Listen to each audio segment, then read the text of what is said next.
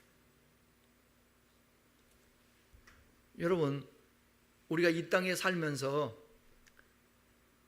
초대교회 같은 경우는 지금 로마의 통치 아래서 박해와 경제적인 어려움이 너무 이게 많았어요. 그러니까 어쩌면 요한은 계시록에서 14장에서 힘을 내 너희들 힘내라고, 여기서 회복되는 날이 있을 거야 이렇게 말하지 않고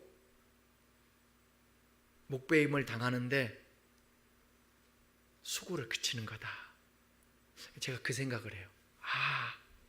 사람이 이 세상이 행복하면 죽음이 두려운 거야.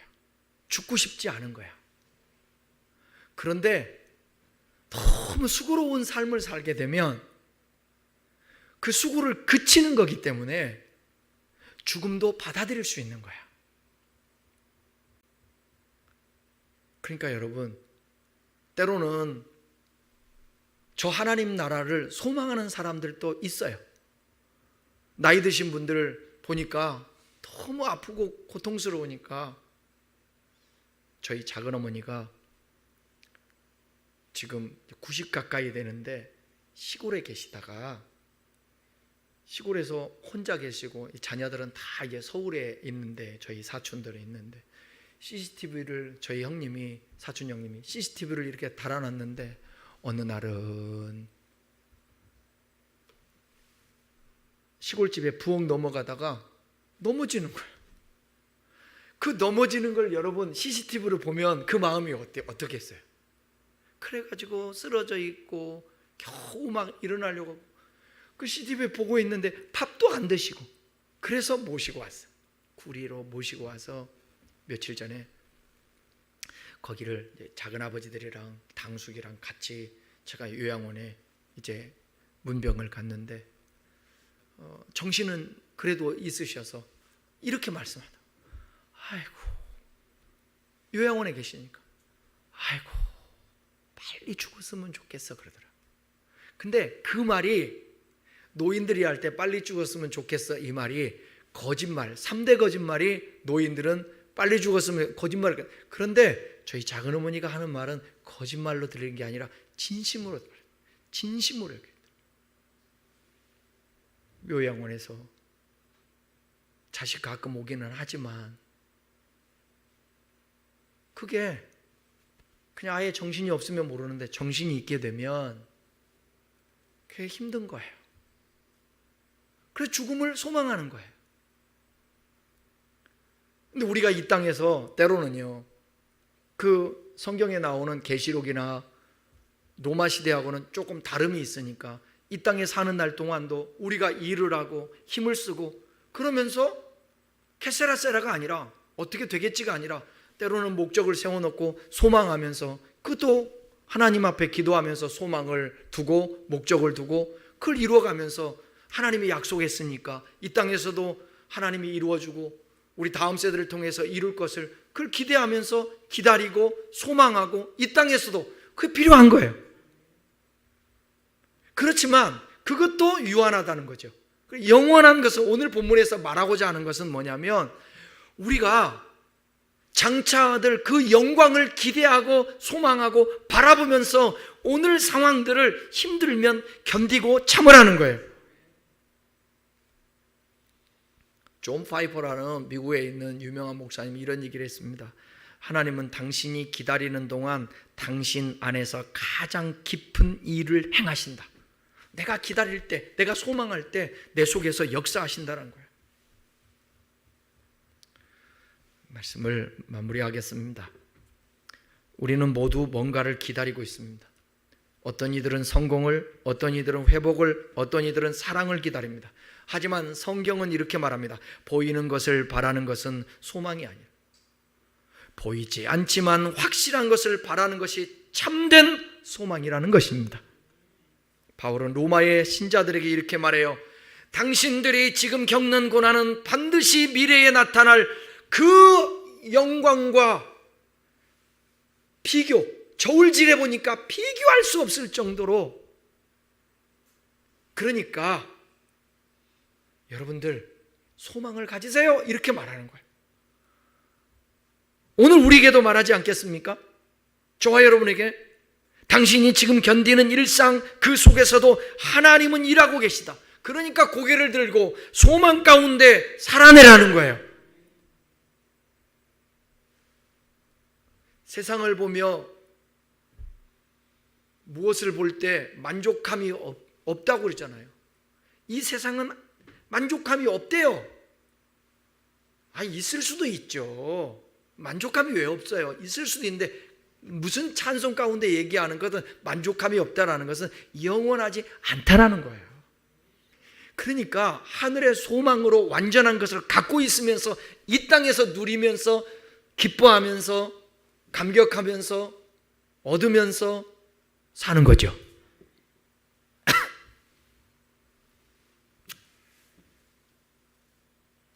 보이지 않는 것을 기다리는 사람은 좌절하지도 않고요, 성령의 인도하심과 하나님의 약속을 붙잡고 고난 가운데서도 소망으로 견디면서 나아가는 것입니다. 오늘 우리 삶도 이 소망을 뿌리 삼아 믿음의 인내와 기대를 새롭게 다지는 그런 귀한 우리 교우 여러분들 되시기를 주님의 이름으로 축원합니다. 함께 말씀 생각하면서 기도하십시다.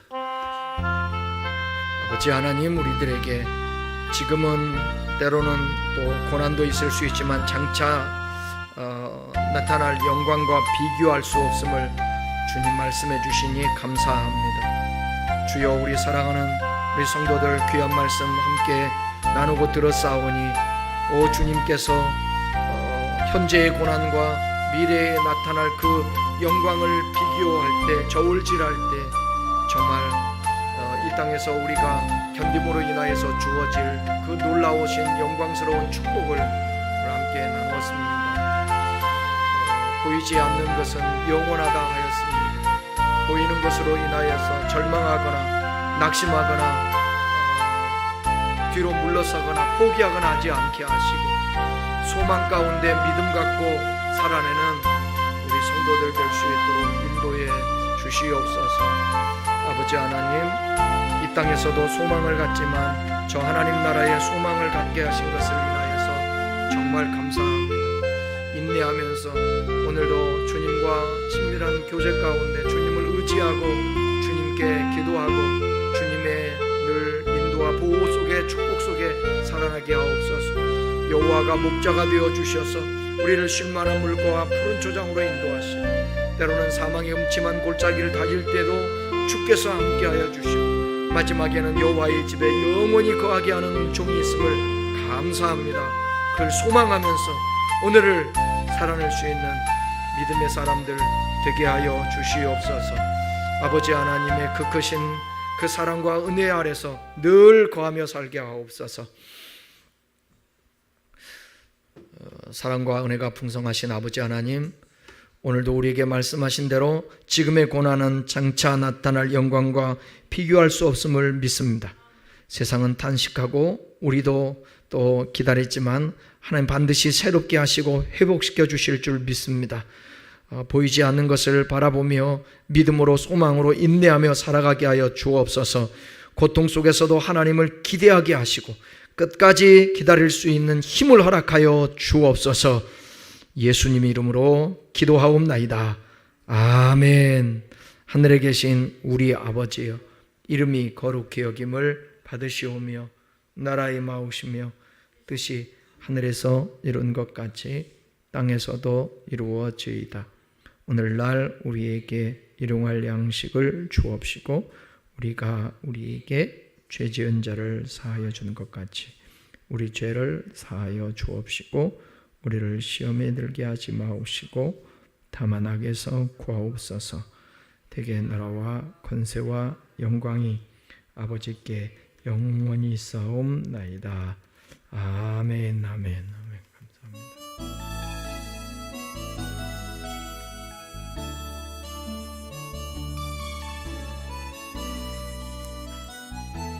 돌아오는 금요일은